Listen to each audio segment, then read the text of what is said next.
Hello students. So as you know,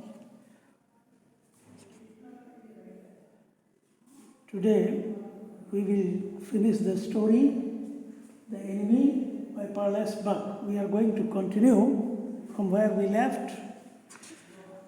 We have already seen the dilemma of the doctor and his wife, Dr. Sadao and his wife, who were greatly humanitarian philanthropists, and they loved human life, and they decided, in spite of all risks and dangers, they decided to operate on Tom, the prisoner of war from America and Japan's enemy. The prisoner of war had seen the cruelties of Japanese soldier, but here he is witnessing the kindness and warmth of love for humanity in the heart of a common Japanese doctor and his wife, his family. So, the humanitarian and compassionate, kind couple saved the life. His operation was successful. Dr. Sadao examined him every day, and Hana fed him every morning and in daytime. They nursed him. He was okay in 7 days. In 7 days, the stitches of the operation, the last stitches were removed, and he was strong enough to leave the place. But he was reluctant, he was unwilling. But he was unwilling to go out. He was reluctant to go out because outside there was danger, and here he was in the safe hands. He experienced the love and warmth, and he was afraid of going out because outside it was quite unsafe for him. So the situation is very difficult for Dr. Sadao as well as the prisoner of war, both the sides. Sadao's life is at risk. His servants are revolting. And finally, the servants left the job. They discussed, they were deeply associated with the family. They were afraid that something bad would happen to them also. They will also be caught along with the doctor. And the servants left finally when they found there was no hope. The enemy was there in the house. They left. So this we are going to read in this story. And on the other hand, Sadao told his problem, discussed his problem with the general, who was also his patient. The general was in trouble. His disease was worsening, and he needed an operation, so Sadao was indispensable to him also, and he trusted Sadao. He was also sick of killing innocent people, and there he thought their doctor was doing a favor as a common man. He was not doing anything wrong against humanity. So we will come to page number 36.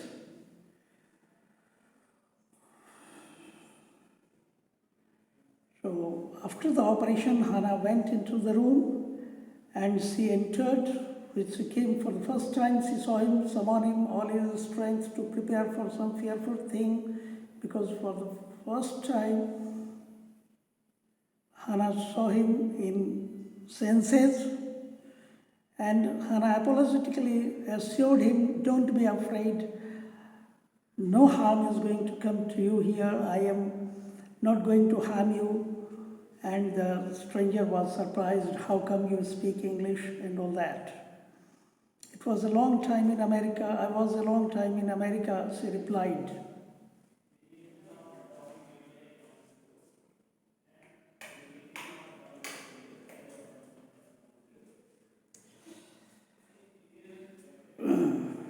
Now, you will soon be strong, she said, not liking him yet moved to comfort him. He did not answer. When Sadao came in the third day after the operation, he found the young man sitting up, his face bloodless with the effort, exertion. Lie down, Sadao cried. Do you want to die? If you will exert your body, if you will sit up like this, you will die. He forced the man down gently and strongly and examined the wound. You may kill yourself if you do this sort of thing. He scolded, rebuked. What are you going to do with me? The boy muttered. After getting me all right, after giving me treatment, what you want to do? Are you going to hand me over? For a moment, Sadao did not answer. He finished his examination and then pulled the silk quilt over the man because it was well decided that he is going to hand him over to the police because he was an enemy soldier. I don't know myself what I shall do with you, he said. I ought, of course, to give you the police. You are a prisoner of war. That is one point. No, don't tell me anything. He put up his hand as he showed the young man was about to speak. Don't even tell me your name unless I ask it. I don't want emotions to be shared with you. Don't speak. They looked at each other for a moment and then the young man closed his eyes and turned his face to the wall. Okay, he whispered, this mouth a bitter line. Okay. Outside the door, Hana was waiting for Sadao. He saw at once that she was in trouble. Sadao, Yumi tells me, Yumi the servant, in the nursery, who takes care of the children, Yumi tells me the servants feel they cannot stay if we hide this man. If we keep this man in our house, hide this man, hide this enemy in the house, servants will leave. She tells me that they are saying that you and I were so long in America that we have forgotten to think of our country first. Our country should be on priority. They think we like Americans. Sadao said, it is not true. Sadao said harshly, strongly, Americans are our enemies, but I have been trained not to let a man die if I can help it. I am not helping any American or any other person, just he is a human being and I am saving his soul as a doctor. If I were not a doctor, I didn't show any sympathy. The servants can't understand that, she said anxiously. No, he agreed. Sadao agreed that servants can't understand his position. Neither seemed able to say more and somehow the household dragged on. The activities continued in the house, but it was not normal. The servants grew more watchful. Their courtesy was as careful as ever, but their eyes were cold upon the pair to whom they were hired. Hired means whom they were serving. They were courteous in the presence, but there was no warmth in their feelings. They disliked the couple. It was clear what our master ought to do. The old gardener said one morning he had worked with flowers all his life and had been a specialist in moss. For Sadao's father, he had made one of the finest moss gardens in Japan, sweeping the bright green carpet constantly that not a leaf or a pine needle marred the velvet of its surface. My old master's son knows very well what he ought to do, he now said, pinching a bud from a bush as he spoke. When the man was so near death, why did he not let him bleed? That young master is so proud of his skill to save life that he saves any life. So, this is the condition. All persons, those who have skills, they don't want to spoil anything. The gardener, the cook, all are expert people and they show their expertise, but they can't understand the problem of the doctor who is showing his expertise in saving a life. They are saving the garden and they are expert in their own work. The cook said contemptuously, "She split a false neck, break the false neck skillfully and held the fluttering bird and let its blood flow into the roots of a wisteria vine." Wisteria is a decorative flowers plant. Blood is the best of fertilizers, and the old gardener would not let her waste a drop of it. So the cook, the gardener, they were aware of their job, they were skillful in their job, and so was the doctor. But they did not understand the doctor's problem when doctor was showing his skill. It was the urgent moment. It is the children of whom we must think, Yumi said. So the gardener, the cook, and Yumi all were worried about the children. What will be their fate if their father is condemned as a traitor? They imagined an ill fortune, imagined you can say, a bad future if their father is proved as a traitor. Traitor means betrayer, one who deceives the country, cheats the country. They did not try to hide what they said from the ears of Hannah as she stood arranging the day's flowers in the veranda nearby. They were talking intentionally so that Hannah could hear and she would tell Dr. Sadao. She knew they spoke on purpose that she might hear, but they were right. She knew too in most of her being, but there was another part of her which she herself could not understand. Hannah's heart was also split into two. One part of her heart was considering the point the servants were making, that they were culprit, they were wrong in helping, in harboring an enemy in the house. And the other part of her house was telling her, counseling her, that her husband was right in saving the life of an innocent man. It was not sentimental liking of the prisoner. She had come to think of him as a prisoner. She had not liked him even yesterday, even when he had said in his impulsive way, "Anyway, let me tell you that my name is Tom." She had only bowed her little distant bow from the distance. She was not going closer. She did not like him. She saw hurt in his eyes, but she did not wish to assuage it. Indeed, he was a great trouble in this house. So Hannah was not favoring the man, though the man wanted to.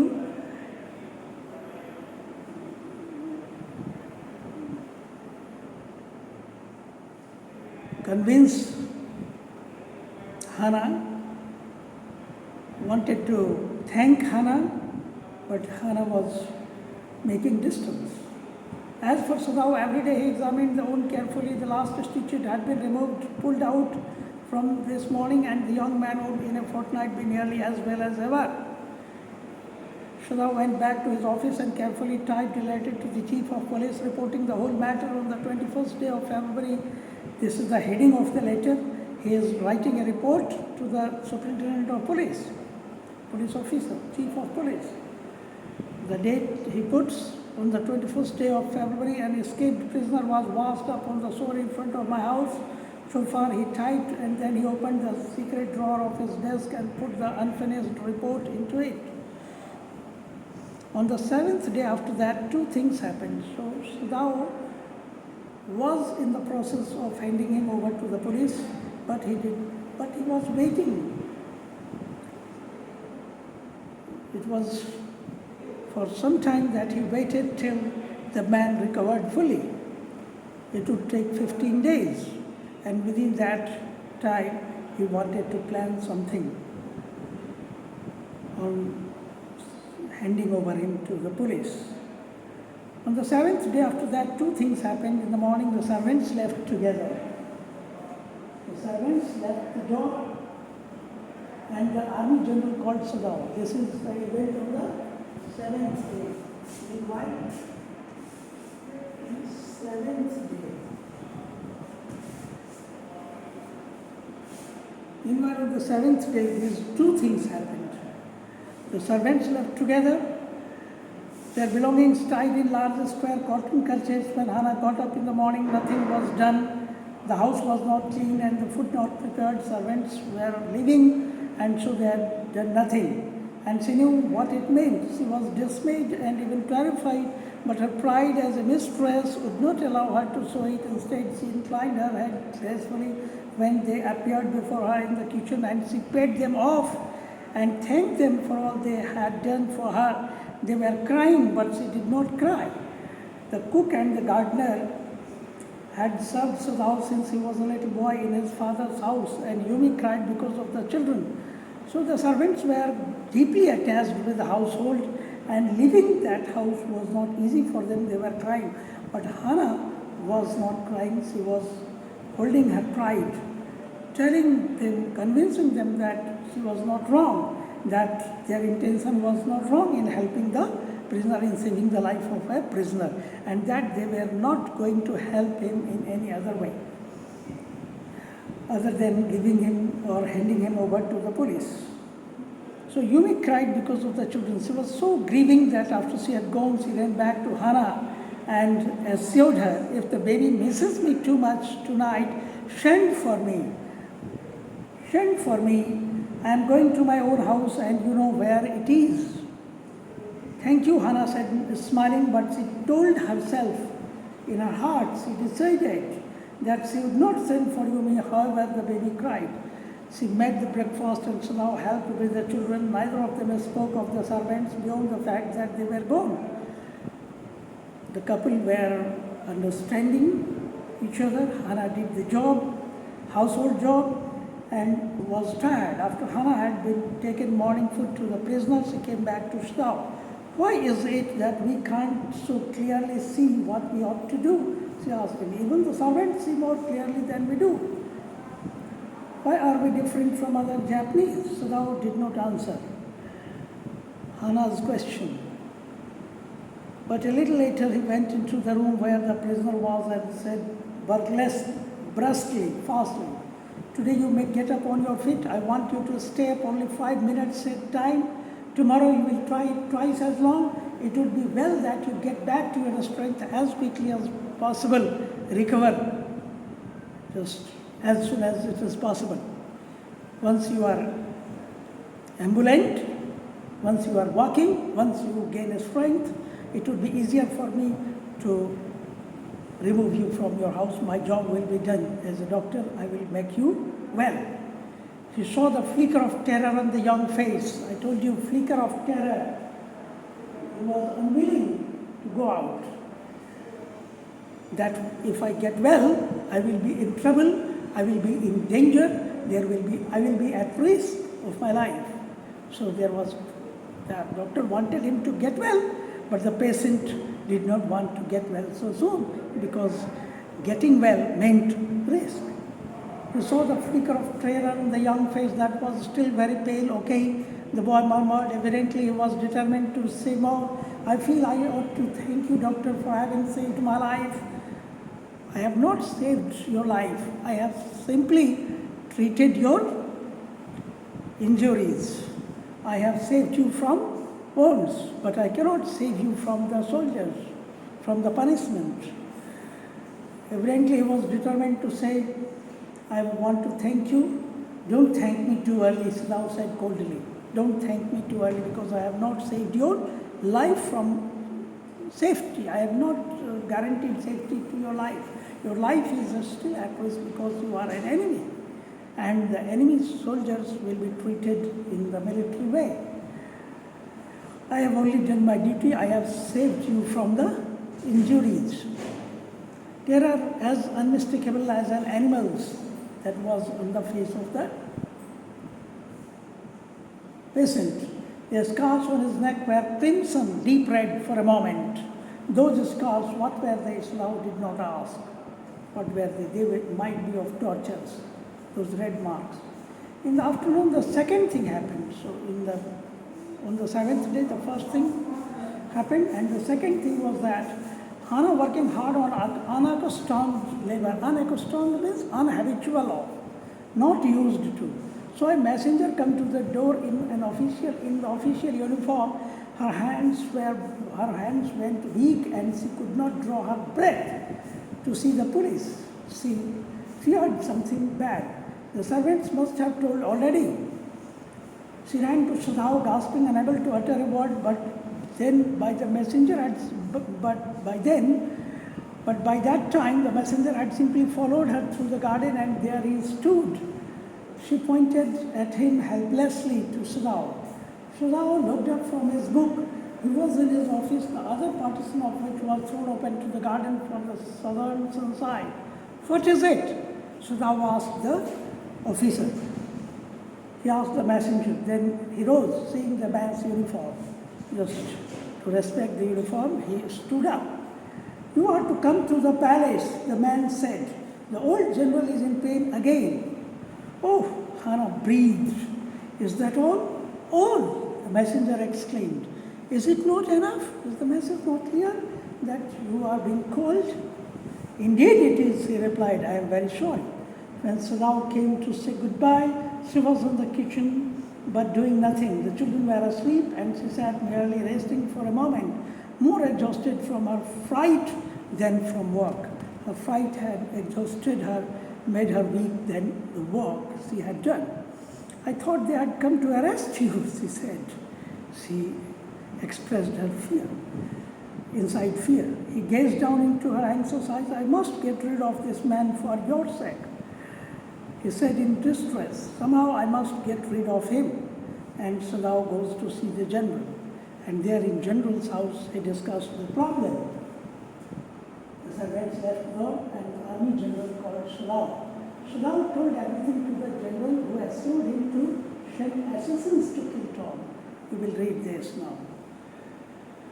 So of course, the general said weakly, I understand. The general is sick, and he would need an operation. I understand fully, but that is because I once took a degree in Princeton. So few Japanese have. I care nothing for the man, Excellency, Sadao said, but having operated on him with such success, yes, the general said, it only makes me feel you more indispensable to me. Indispensable means important, not to be spared. I can't spare you. You are important for me, for my operation, for my health, for my life. I care nothing when he said, you are so skilled, you think I can stand one more such attack as I have had today? So the general had an heart attack, not more than once, Sadao said. Then certainly I can allow nothing to happen to you, the general said with anxiety. How long? His long, pale Japanese face became expressionless, which meant that he was in deep thought. You can't be arrested, the general said, closing his eyes. Suppose you were condemned to death and the next day I had to have my operation. There are other surgeons, Excellency, Sadao suggested. So Sadao is ready to face the consequences, but the general said, no, I will not take the risk. You can't be arrested. You are indispensable to me. In spite of the fault, I understand your position. Your intentions are not bad. You will not be arrested. Sadao said, there are other surgeons, Excellency, but the general said, none I trust. The general replied, the best ones have been trained by Germans and would consider the operation successful even if I died. So I can't trust any other doctor. I don't care for their point of view, his side. It seems a pity that we can't better combine the German ruthlessness means cruelty, with the American sentimentality. Then you would turn your prisoner over to execution, and yet I could be sure you would not murder me while I was unconscious. So if your prisoner is executed, is murdered, you will not blame me and you will not take revenge on me. I am sure that will not affect you. The general laughed. He had an unusual sense of humor. The general was also very, you can say, light-hearted man. Unusual sense of humor, making anything humorous, the serious situations humorous, into a very easy one. As Japanese, could you not combine these two foreign elements, Japanese American sentimentality and German ruthlessness? He asked. Shodhauer smiled. I'm not quite sure, he said. You are sentimental like an American, but you should be ruthless like German. The general shook his head. I had rather not be that test case, he said. He felt suddenly weak and overwhelmed with the cares of his life. As an official in times such as these, when repeated victory brought great responsibilities all over the South Pacific, it is very unfortunate that the man should have washed up on your doorstep, he said irritably. The general was irritated, was angered, was, you can say, annoyed. Why the man washed ashore on your doorstep? I feel it so myself, Shodhau said gently. It would be best if he could be quietly killed, the general said, not by you, but by someone who does not know him. By knowing him or by treating him, it is very hard for you or for me, for a common man, for an unprofessional man to kill. I have my own private assassins.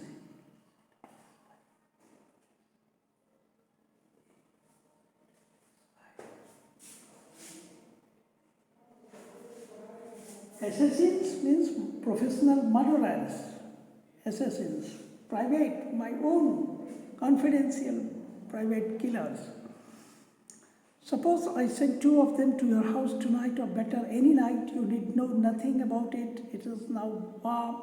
What would be more natural than that you should leave the outer partition of the white man's room open to the garden while he sleeps? Certainly it would be very natural.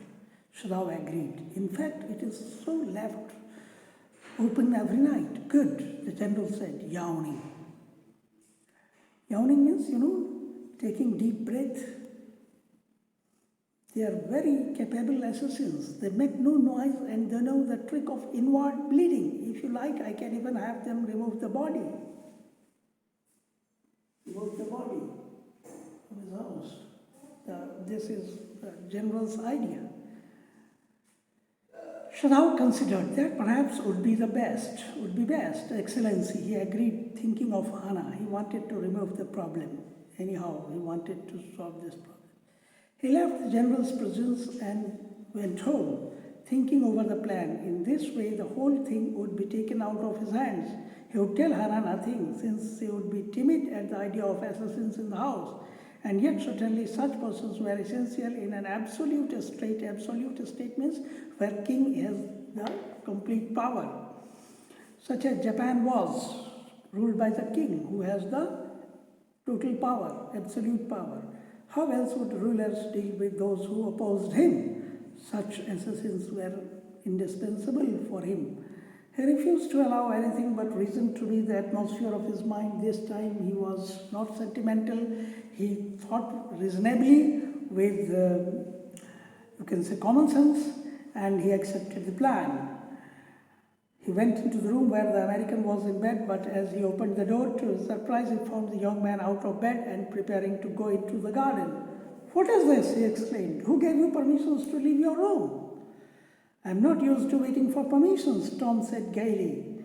Gus, oh God, I feel pretty good again. But will the muscles on the side always feel stiff, tight? Is it so? Shodhau inquired, surprised. He forgot all else. Now the patient's problem, and he forgot the plan. Now I thought I had him provided against that, he murmured. He lifted the edge of the man's shirt and gazed at the healing scar, wound. Healing means that we are coming up, that we are getting right. Massage may do it. Some massage will do this right, the stiffness of the muscle. If exercise does not, it would bother me much. It won't bother me much. Okay, I am all right, and it is not going to bother me means it is not going to disturb me much, the young man said. His young face was down to the stubbly blonde beard. The stubbly means, unsaved beard. Blonde, yellow, unsaved yellow beard, tadi. Say, doctor, I have got something I want to say to you. If I hadn't met a chap like you, well, I won't be alive today. My life is your gift, I know that. Shadao bowed out, he could not speak. Shadao simply accepted the gratefulness that he was showing to him. Sure, I know that, Tom went on warmly, his big thin hands gripping a chair were white at the knuckles, at the joints, bone joints. I guess if all the Japs were like you, there wouldn't have been a war. Perhaps, Rao said with difficulty, and now I think you had better go back to bed. He helped the boy back into bed and then bowed. Good night, he said. Shadao slept badly that night. He could not sleep because assassins were expected that night, according to the plan. Time and time again he woke thinking he had the